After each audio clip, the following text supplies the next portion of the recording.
Hello बच्चों, let's read the question. The question says that consider three observations A, B and C such that B equals to A plus C if standard deviation of A plus 2, B plus 2, C plus 2 is D, then which of the following is true? So first of all key concept क्या use करेंगे question को solve करने के लिए. So key concept, first result is standard deviation and variance के between क्या relation होता है. Standard deviation square equals to variance and variance का फॉर्मूला क्या होता है हमारे पास.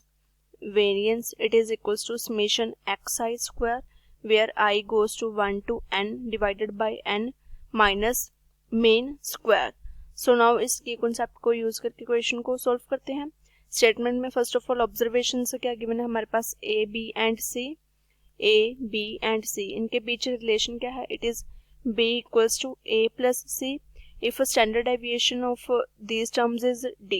स्टैंडर्ड डेविएशन गिवन है हमारे पास इन टर्म्स का, इट इज D. फर्स्टली अगर हम A, B, C टर्म्स का मीन फाइंड आउट करें सो क्या आ जाएगा हमारे पास. टर्म्स क्या लिए हमने मीन के लिए 4. It is A, B and C.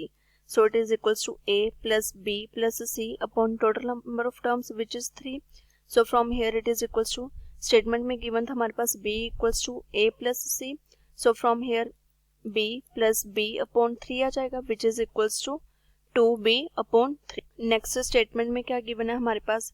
It is A plus 2, B plus 2 and C plus 2 का standard deviation D given है. So now terms क्या है हमारे पास. It is A plus 2, B plus 2 and next is C plus 2. Now we know that standard deviation is independent of change of origin. So अगर हम इसमें से 2 subtract कर दें from each term, A plus 2 minus 2 कर दें अगर each term में, so it becomes C plus 2 minus 2. So it becomes A, B and C. Standard deviation independent होता है, so standard deviation remains same. So from here now standard deviation given क्या था हमारे पास. It is equals to 2. So variance किसके equals to आ जाएगा. It is equals to D square. So now standard deviation of A B C किसके equals to होगा. Standard deviation of A plus 2, B plus 2, C plus 2 which is equals to D. So now standard deviation क्या given है हमारे पास D. Variance क्या हो जाएगा इसका D square. अब ए बी एंड सी के लिए वेरिएंस फाइंड आउट करते हैं. So it is equals to D square A square plus B square plus C square upon 3 minus mean square. Mean क्या है हमारे पास. It is 2b upon 3. So 2b upon 3 square. Now just values calculate कर लेते हैं. So it becomes D square equals to A square plus B square plus C square upon 3 minus 4b square upon 9.